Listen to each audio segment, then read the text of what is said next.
Short video के अंदर पढ़ेंगे वेब 3.0 के आर्किटेक्चर के बारे में, कि वेब 3.0 क्यों इम्पोर्टेंट है और क्यों हमें ये पढ़ना है। देखिए सबसे पहले हम लोग इसका डिफरेंस देख लेते हैं। वेब 1.0, वेब 1.0, वेब 2.0 और वेब 3.0 जो अभी हम लोग यूज़ करने वाले हैं 2024 से।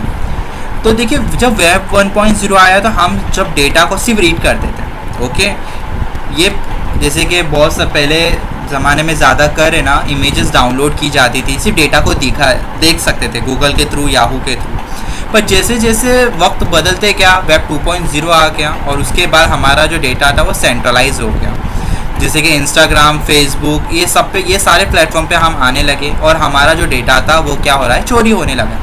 तो वेब 3.0 अब जो है वो डिसेंट्रलाइज आ गया है, जो नो इंटरमीडिएट, मतलब हमारा जो भी डेटा है वो किसी थर्ड पार्टी को ना दे। ओके, तो देखिए जब वेब 1.0 आ गया, जस्ट कंसिडर करो क्या करोड़ों 1 लाख लोग आ गए यहाँ पर, उसमें से जस्ट कंसिडर करो 1 CR में समझ रहा हूँ यहाँ पर वेबसाइट क्या बन गई है जिसमें लोग सिर्फ रीड करने आ रहे हैं और इसको यूज़ करने वाले यहाँ पर आपको दिख रहे होंगे कैसे दिखाई दे रहा है यहाँ पर।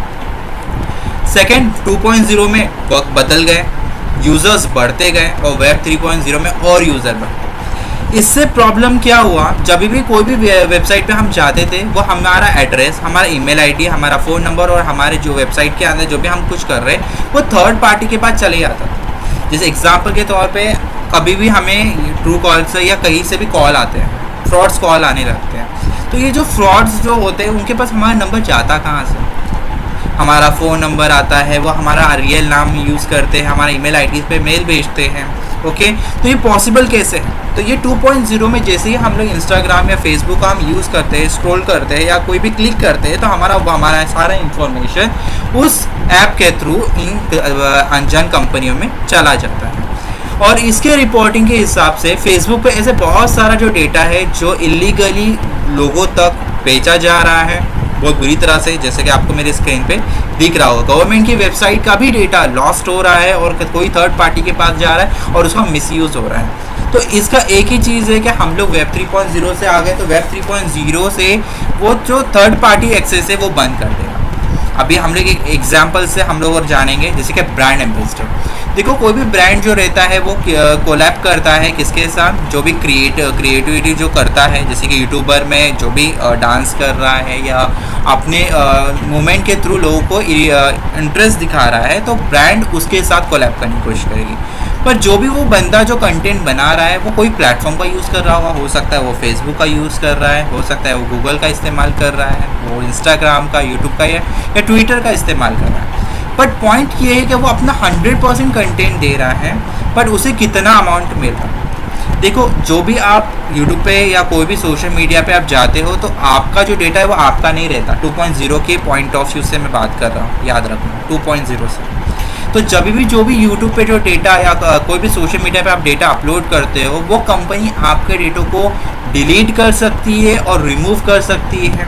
ओके, तो ये सारी राइट्स उनके पास है।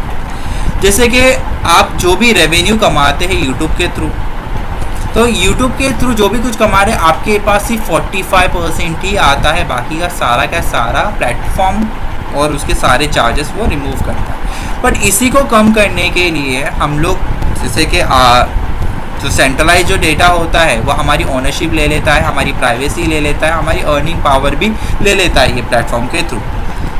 तो वेब 3.0 ने डिसेंट्रलाइज डेटा को ला। अब डिसेंट्रलाइज क्या करता है, हमारा जो भी ऑर्गेनाइज होगा वो सारा डेटा को कंट्रोल करेगा, डिसेंट्रलाइज करेगा। जैसे कि आपको यहाँ पर दिख रहा होगा ब्रेव, जो भी ब्रेव के अंदर आप जितना चाहो जितने भी ऐड होते हैं वो ऐड को ब्लॉक कर देता है। तो ये भी वेब 3.0 का ही पार्ट है। आई होप आपको इजीली मैंने समझा दिया है 3.0 क्या होता है। आज हम लोग